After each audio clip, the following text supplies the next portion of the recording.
அது ஒண்ணும் நம்மட்ட பெருசா ஒண்ணும் நம்மட்ட எதிர்பார்க்கல. "வீட குடு, சொத்த குடு, எனக்கு இவ்வளோ சாப்பாடு போடு" அப்படின்னு சொல்லி அதுக எதிர்பார்க்கல. அதுகளுக்கு தேவை ஒரு நேர சாப்பாடு.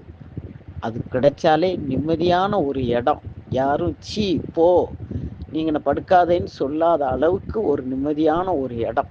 அதத்தான் அதுக எதிர்பார்க்குது. நம்மட்ட கருணைய எதிர்பார்க்கல.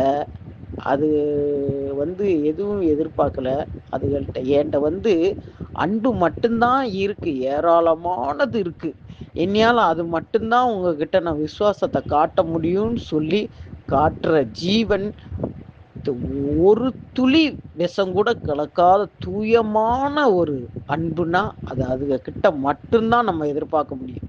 நம்ம பெத்த பிள்ளைட்ட, கெட்டுன புருஷன்ட்ட கூட நம்ம அத எதிர்பார்க்க முடியாது. முடியாது, கிடைக்கவும் செய்யாது. அதுலயும் விஷம் கலந்து தான் இருக்கு, இப்ப உள்ள காலகட்டத்துல. ஆனா அதுகள்ட்ட விஷம் கலக்காத ஒரு அன்பு. அதுக "நீ எனக்கு சோறு போடுற, நான் என்னைக்கு உனக்கு உதவி செய்ய முடியாது. கை, கால் எனக்கு கிடையாது. எனக்கு வாய் கிடையாது. எதுவுமே எனக்கு கிடையாது. என்ட்ட இருக்கிறது அன்பு மட்டும்தான். அத மட்டும்தான் நான் உனக்கு தருவேன்னு சொல்லி தருது இந்த ஜீவன்கள்.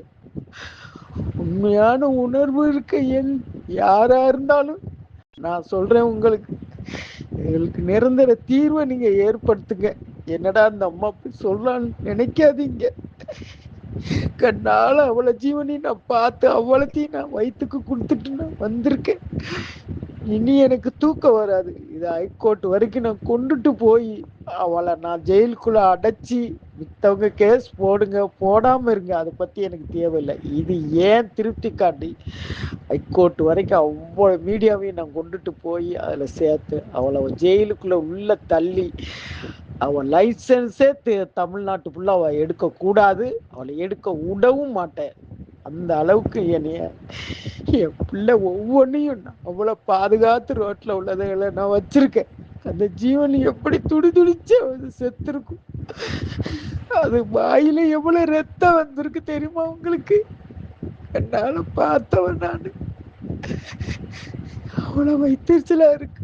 காலையில 12:30 மணிக்கு நான் போய் நின்னவா 8 மணி வரைக்கும் நான் நின்றுருக்கேன். வச்ச தண்ணி குடிக்காம. அவங்க தாரிக்குப்பா எல்லாரும் சேர்த்து நான் எங்க வீட்டுல எங்க சாய் இறந்துட்டான்.